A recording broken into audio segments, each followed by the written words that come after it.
नमस्कार साथियों, कैसे हैं आप सब। आशा करता हूं कि अच्छे होंगे। हम लोग बात करने जा रहे हैं बीपीएससी शिक्षक 2.0 के बारे में, 6 to 8 के लिए, है ना। इसका एग्जाम जो हुआ था तो कट ऑफ क्या कुछ हो सकता है, कुछ नई नई चेंजेस हुए हैं बीपीएससी के द्वारा और आपका अब कट ऑफ चेंज आएगा, है ना। थोड़ा सा ज़्यादा होगा या कम होगा, हम लोग पूरा बात करेंगे इस पर। आप इस वीडियो को जरूर पूरा देखिएगा और हाँ, आप नए देख रहे हैं तो चैनल को जरूर सब्सक्राइब करें ताकि आपको जेन्युइन अपडेट मिलता रहे। साथियों, सबसे पहले तो मैं आपको बता दूं कि जो लोग भी 6 to 8 के लिए एग्जाम दिए हैं तो उनको अब जो उनका मेरिट लिस्ट बनेगा सिर्फ 120 नंबर का बनेगा। आपको पता ही होगा ये चीज, क्योंकि अब जो एक भाषा का एग्जाम हुआ था, है ना, लैंग्वेज का, अब वो पास करना कंपलसरी नहीं है ना। तो ये चीज कहीं ना कहीं देखिए, अब उस नंबर को मतलब मेरिट लिस्ट में नहीं डाला जाएगा। तो ये चीज बीपीएससी के द्वारा मुझे सही नहीं लगा, क्योंकि ऐसा अब नहीं करना चाहिए था। इसका एक रीजन समझिएगा। अब इसमें क्या होगा कि बहुत सारे ऐसे लोग होंगे जो 30 नंबर का तो एग्जाम था, लेकिन 30 में उनको 25 नंबर आ रहा है, 20 नंबर आ रहा है ना। और वो नंबर के चलते उनका सिलेक्शन होने वाला था, जो कि अब नहीं होगा। तो ये चीज गलत है ना। अगर वो नंबर, वो मार्क्स उसमें इंक्लूड होता तब तो कहीं ना कहीं उनका सिलेक्शन और चांस बढ़ जाता, लेकिन अब नहीं होगा। तो एक चीज अभी नहीं ये करना चाहिए था। दूसरा कि भाई, अब बहुत सारे ऐसे भी लोग थे, ऐसा तो नहीं है कि एग्जाम लैंग्वेज वाले का तैयारी नहीं करना पड़ा होगा। इसके लिए तैयारी करने में भी, इसको तैयारी करने में आप समझ सकते हैं कि बहुत सारा टाइम लगा होगा। ऐसा नहीं है, बहुत सारा समय गया इसमें तैयारी करने में। और आज मालूम चलता है कि अब इसको मतलब इसका मान्यता खत्म कर दिया गया, जो 6 to 8 या 9 10 के लिए जो दे रहे थे। 1 to 5 में है अभी ये चीज सही है, लेकिन इसमें भी ऐसा होना चाहिए था। तो खैर, अब तो इसका बीत गया। लेकिन अब थोड़ा सा कट ऑफ जो है, आपको मैं बता दूं, यदि आप देखिए, हम डायरेक्ट ऐसे कह दें कि भाई ये पेपर आसान था तो ये गलत होगा कहना।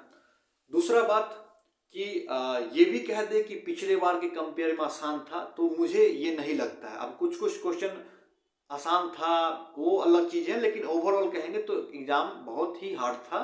और इसमें जो सेलेक्ट हो रहे हैं यानी वो अच्छे कैंडिडेट्स होंगे, सही बात है। हम बहुत सारा पेपर देखे हैं। 9 10 का भी जब मैंने देखा था पेपर, तो उसमें आप समझ सकते हैं, जैसे हिंदी का मैंने देखा था, तो हिंदी का पेपर इतना आसान नहीं था।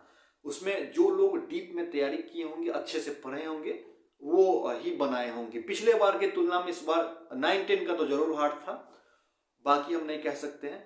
और 6 to 8 का हम लोग चर्चा कर ले, तो 6 to 8 में देखिए, यदि आप जनरल कैटेगरी से बिलोंग कर रहे हैं ना, तो जनरल कैटेगरी का आपको पता होगा कि कट ऑफ हाई आता है। क्यों? क्योंकि इसमें और भी स्टेट्स के जो कैंडिडेट्स आते हैं तो उनका जो होता है वो जनरल में ही काउंट होते हैं। तो स्वाभाविक बात है कि जनरल कैटेगरी का कट ऑफ थोड़ा सा हाई जाएगा।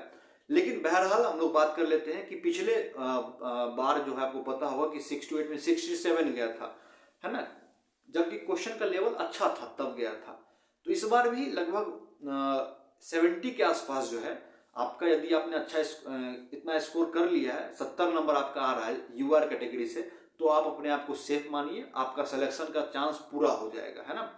आप उसके बाद मैं बता दूं, फीमेल, है ना, यूआर फीमेल से आप आ रहे हैं तो 66 के आसपास आपका रहना चाहिए। 65 प्लस है तो आप सेफ मानिए।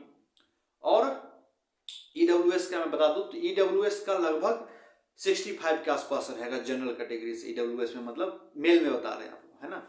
और फीमेल में ईडब्ल्यूएस का 60 के आसपास रहना चाहिए, 62 इतना ही रहता है जनरली। और SC ST का बता दें आपको, तो SC ST का 50 से 53 के आसपास रहना चाहिए, है ना।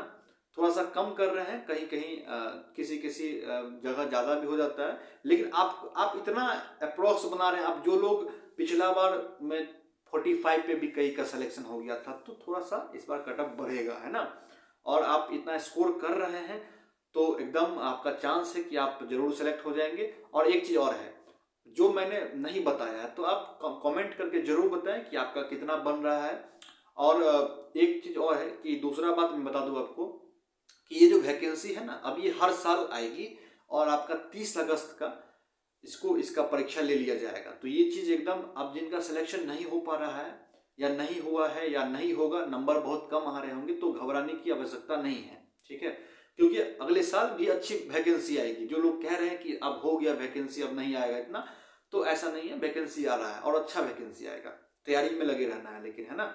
दूसरा बात कि जो लोग, मैं बता दूं आपको कि इसमें मुझे जो लगा पेपर हार्ड थोड़ा सा, तो साइंस का लगा, उसके बाद कहेंगे तो मैथ्स का लगा थोड़ा सा, साइंस का उतना नहीं लगा लेकिन मैथ्स का थोड़ा था हार्ड, एसएसटी ठीक था और बाकी सब ठीक था, है ना। तो साइंस वाले थोड़ा सा, जो लोग डीप नहीं पढ़े होंगे तो उनके लिए दिक्कत है। हाँ, जो साइंस बैकग्राउंड से बिलोंग करते होंगे तो उनको उतना दिक्कत नहीं हुआ होगा, लेकिन जनरली जो आर्ट्स वगैरह सबसे थे तो उनको स्वाभाविक बात है थोड़ा दिक्कत तो होगा ही, लेकिन घबराने की जरूरत बिल्कुल नहीं है।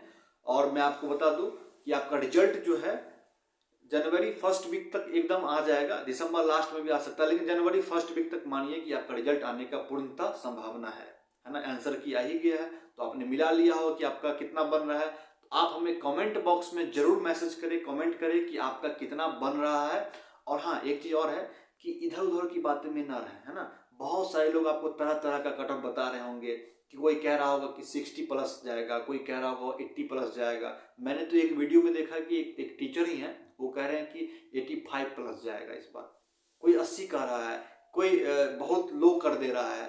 तो ऐसा नहीं होता है ना, कि जैसे आपने देखा होगा, मैं एक एग्जाम्पल के तौर पे लेता हूँ क्योंकि ये बीपीएससी शिक्षक एग्जाम है, इसमें कैंडिडेट्स ज़्यादा होते हैं, लेकिन आप एक एग्जाम्पल के तौर पे ले सकते हैं। आपने देखा होगा कि 67वीं बीपीएससी का और 68वीं का और 69वीं का, तीनों के कट ऑफ में अंतर है ना। आप देखे होंगे कि 67th में 116 कट ऑफ था, उसका एग्जाम का पैटर्न अलग है लेकिन हम एग्जाम्पल के तौर पे ले रहे हैं, है ना। और 60वीं में 85 था, 69th में आपको 91 चला गया, है ना। तो आप है तो इसी के बीच में ना कि बहुत ज्यादा अंतर है, 85 से 91 गया, 5-6 नंबर का अंतर है। तो एकदम ये नहीं कह देना कि बहुत ज्यादा अंतर हो जाएगा, ऐसा नहीं होता है। यहाँ पे 2-3 नंबर का अंतर होना चाहिए और घबराने की बिल्कुल आवश्यकता नहीं है। देखिए, इस बार नहीं होगा तो अगले बार लेकिन होगा जरूर, जो लगा रहता है उनका जरूर होता है। तो मैं ईश्वर से यही कामना करूंगा कि जो लोग मेहनत जरूर किए होंगे तो उनका जरूर हो जाए, और बिल्कुल भी घबराने की आवश्यकता नहीं है। वो कहते हैं कि हमेशा से है तकदीर की गर्दिश का चलन, चांद सूरज को भी लग जाता है एक बार ग्रहण, देख कर वक्त की रंगीनियां हैरान ना हो, और आदमी हो जो मुसीबत में परेशान ना हो। तो बिल्कुल नहीं घबराना है। आप हमें अपना मार्क्स कमेंट बॉक्स में जरूर बताइए, जो जो मैंने कैटेगरी का जिनका भी मैंने नहीं बोला है वो जरूर बताइए। और आप मुझे पहली बार देख रहे हैं तो इस चैनल को जरूर सब्सक्राइब करके अपने मित्रों तक जरूर शेयर कर सकते हैं, ताकि आने वाला सारा अपडेट जो है आपको समय समय पे मिलता रहे, है ना। Wish you all the very best, thank you so much, और इसी तरह अपना प्यार देते रहिए।